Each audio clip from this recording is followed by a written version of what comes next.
कहा जाता है कि गंगा इतना पवित्र कोई भी नहीं। गंगा में नहाने से सारे पाप धुल जाते हैं। इस नदी गंगा के बारे में बहुत सी कहानियां हैं और उससे भी ज्यादा पहेलियां हैं। ये पहेलियां अक्सर हमारा ध्यान खींचती हैं और अलंकृत भारत पर हम ऐसे ही पहेलियों को सुलझाने की कोशिश करते हैं। देश के दिल में बसी देश की आस्था का प्रतीक गंगा नदी विश्वास, आशा, संस्कृति और पवित्रता के साथ ये नदी लाखों लोगों के आजीविका का स्रोत है। 15,000 सालों से भी पुरानी हमारी सभ्यता के लोग सरस्वती के सूखने के बाद गंगा के मैदानों में शिफ्ट हो गए थे।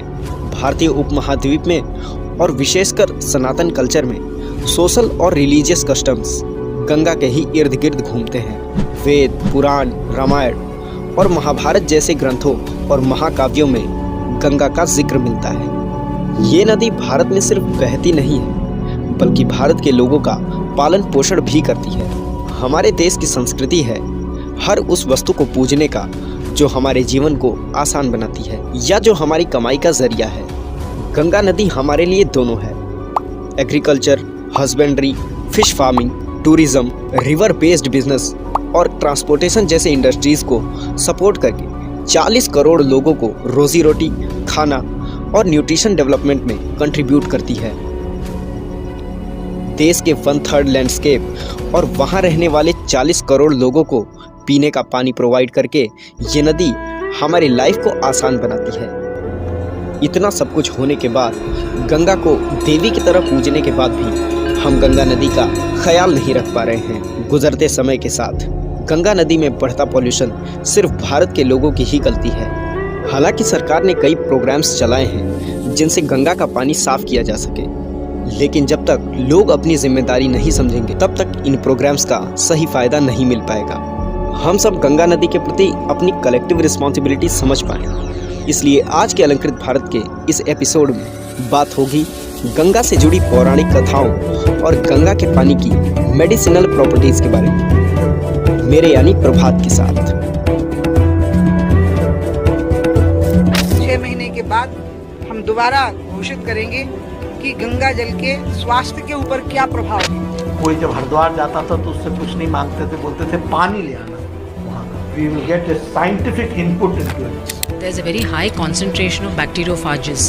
These are viruses that infect bacteria, and this may actually account for the purifying properties of the Ganga.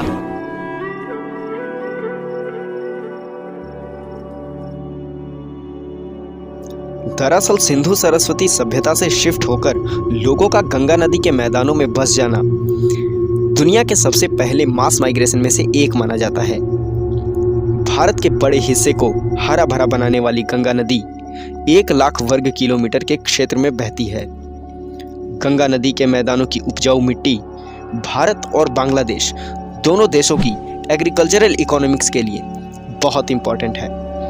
Ganga और इसके ट्रिब्यूटरीज इन दोनों देशों के एक बड़े एरिया को साल भर सिंचाई का पानी देती है।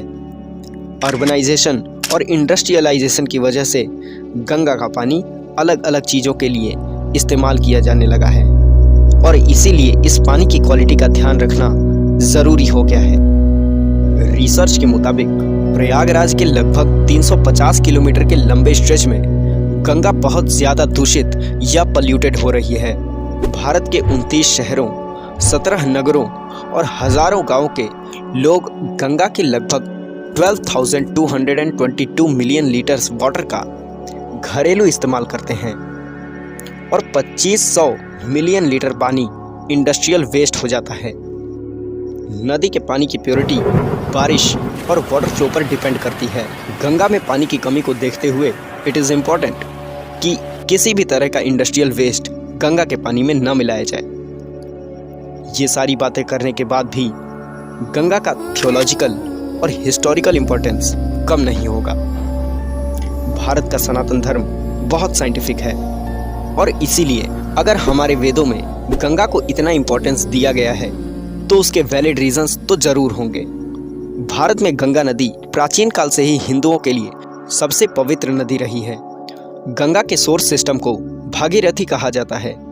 गंगा का उद्गम गंगोत्री ग्लेशियर से होता है जो सी लेंथ के 3,892 मीटर की ऊंचाई पर स्थित है।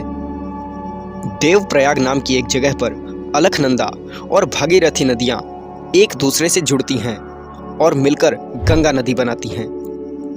बंगाल की खाड़ी में मिलने से पहले गंगा नदी 2525 किलोमीटर का रास्ता तय करती है।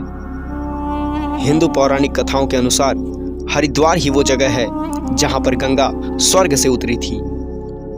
अपने शुद्ध पानी की वजह से भारत में गंगा को पवित्र माना जाता है। भारतीय लोगों का मानना है कि गंगा स्वर्ग में बहती थी। स्वर्ग के अमृत को इस नदी की पवित्रता का कारण माना जाता है। इसीलिए जब भी भारतीय लोग पूजा के लिए पंचामृत बनाते हैं तो गंगा जल को उन 5 अमृतों में से एक मानकर मिलाया जाता है। साथ ही इस नदी को सब मनुष्य के पाप धोने वाली नदी भी माना जाता है। ये तो हुआ हिंदू थियोलॉजिकल पर्सपेक्टिव। अब गंगा का पानी प्योर और मेडिसिनल होने के साइंटिफिक रीजंस के बारे में बात करते हैं। इस एक्सप्लेनेशन के लिए हमें हिस्ट्री में जाना होगा। जब अंग्रेज भारत में आए थे, जब अंग्रेज भारत आए, उन्होंने देखा कि भारत के लोग अपने घरों में गंगा जल स्टोर करके रखते हैं और लंबे समय तक उसका इस्तेमाल करते हैं। उन्होंने ये भी ऑब्जर्व किया कि गंगा का जमा किया हुआ पानी लंबे समय तक खराब नहीं होता और इस पानी में कई सारी मेडिसिनल प्रॉपर्टीज भी हैं। इसीलिए अंग्रेज सेलर्स कोलकाता के रास्ते शिप्स से लंदन के लिए निकलते थे तो सफ़र के लिए अपने साथ गंगा का पानी ले जाते थे, क्योंकि गंगा जल खराब नहीं होता था और एंटीबैक्टीरियल प्रॉपर्टीज से भरपूर था। इसीलिए लंदन पहुंचने तक सारे सेलर्स की तबीयत एकदम अच्छी रहती थी। गंगा के पानी को स्टोर करने की परंपरा लोग आज भी फॉलो कर रहे हैं। घर के मंदिरों में पूजा के लिए बॉटल्स और कॉपर कंटेनर्स में रखा जाने वाला गंगा जल सालों तक खराब नहीं होता है। लेकिन दूसरी नदियों का पानी गंगा नदी के पानी के कंपैरिजन में बहुत जल्दी खराब हो जाता है।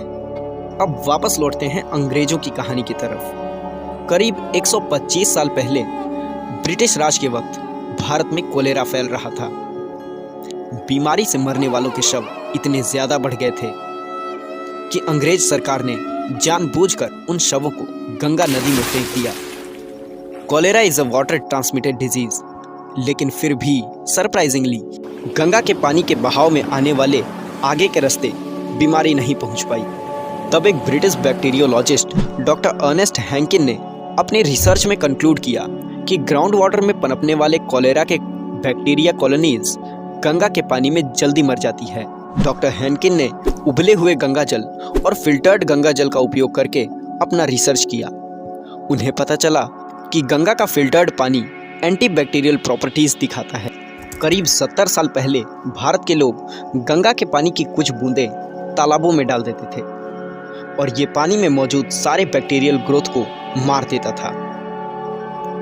यहाँ तक कि इतना पोल्यूटेड होने के बाद भी गंगा का पानी आज की तारीख में भी किसी दूसरी नदी के पानी के कंपैरिजन में बैक्टीरिया को 25 गुना तेजी से मार देता है। जी हाँ, बिल्कुल सही सुना। चमड़े के फैक्ट्री से गंगा नदी में मिलने वाले जहरीले केमिकल्स की वजह से ये प्रॉपर्टीज कम हो गई हैं। साइंटिस्ट का कहना है कि गंगा के पानी में मैजिक कोलॉइड्स नाम से पार्टिकल पाए जाते हैं। करीब 3 करोड़ साल पहले तक ये मैजिक कोलॉइड्स समुद्र के बेस में पाए जाते थे। फिर करीब 2 करोड़ साल पहले ग्रेट कॉन्टिनेंटल ड्रिफ्ट के नाम से एक जियोग्राफिकल इवेंट हुआ। इस जियोग्राफिकल इवेंट के तहत इंडियन लैंडमास का कलीजन यूरेशियन प्लेट से हुआ। इस कलीजन की वजह से ही हिमालय के पर्वत श्रृंखला बनी और माउंट एवरेस्ट भी बना। इसी समय ये मैजिक कोलॉइड्स समुद्र के तल के ऊपर आ गए। आज के समय में इन्हीं electrically charged nano sized colloid को गंगा नदी के मेडिसिनल प्रॉपर्टीज का जिम्मेदार माना जाता है। इन्हीं कोलॉइड्स की वजह से गंगा जल को लिविंग वाटर भी कहा जाता है। इसके साथ गंगा के पानी में बैक्टीरियोफेग नाम का एक वायरस भी पाया जाता है। बैक्टीरियोफेग इस शब्द का लिटरल मीनिंग है बैक्टीरिया को मारने वाला, यानी ये बैक्टीरियोफेग नामक वायरस बैक्टीरिया और हानिकारक वायरस को मार देता है। इसलिए गंगा के पानी में नहाने से और गंगा के पानी को पीने से शरीर के सारे बैक्टीरिया मर जाते हैं। गंगा के पानी का सरफेस टेंशन कम होने की वजह से इस पानी में 83 मिनरल्स का ऐसा परफेक्ट कॉम्बिनेशन पाया जाता है जो ह्यूमन बॉडी के लिए सभी पोषक तत्वों के एग्जैक्ट डोजेज हैं। जैसे किसी मेडिसिन का होता है फॉर्मूला, इसी सरफेस टेंशन और नदी के बहाव के वाइब्रेशन से ये सारे सेल्स एक रिदम हासिल करते हैं, जिससे पानी का मेडिसिनल इफेक्ट और भी बढ़ जाता है। गंगा का पानी एक्सट्रीमली एल्कलाइन होता है। इस पानी में एक्स्ट्रा इलेक्ट्रॉन के साथ हाइड्रोजन का एक्स्ट्रा ऑर्डिनरी अमाउंट भी पाया जाता है, जो हार्मफुल पार्टिकल्स को खत्म करने में हेल्प करता है।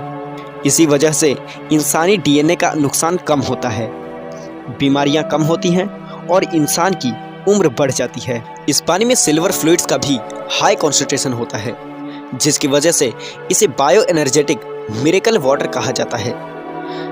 ये पानी 75 ट्रिलियन सेल्स और मिटोकॉन्ड्रियल मेम्ब्रेन को इजीली पेनेट्रेट करता है।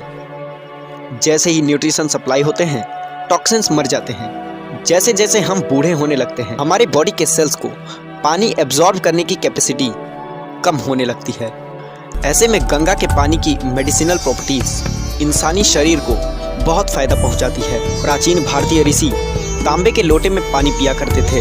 ये तांबे के लोटे इमली से साफ किए जाते थे, फिर इन लोटों में गंगा जल भर दिया जाता था। रेगुलरली सुबह और शाम को ये पानी पीने की वजह से भारत में ऋषियों का स्वास्थ्य इतना अच्छा रहता था कि अब क्या ही बताएं। आज भी रामेश्वरम में शिव मंदिर में तांबे के कंटेनर में गंगा जल रखा हुआ है, जिसे सदियों से रखा होने के बावजूद एक भी बैक्टीरिया डेवलप नहीं हो पाया है। चरक संहिता में गंगा नदी के पानी की महिमा लिखी गई है। चरक संहिता में गंगा जल को ब्रह्म द्रव्य कहा गया है।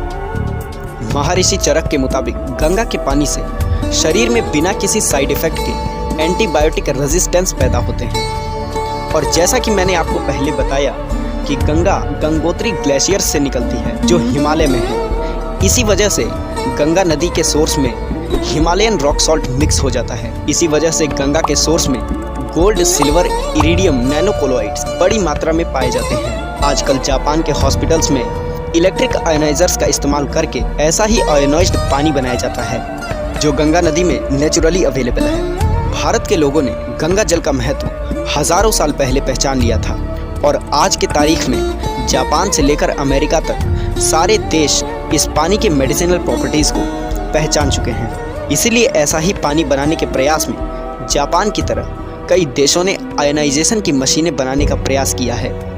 हम में से कई लोग बचपन से ही गंगा नदी के पवित्र होने की पौराणिक कथाएं सुन रहे हैं, लेकिन उन कथाओं पर हुई साइंटिफिक रिसर्च को आप तक पहुंचाने की कोशिश मैंने यानी प्रभात ने की आज की अलंकृत भारत की इस एपिसोड में।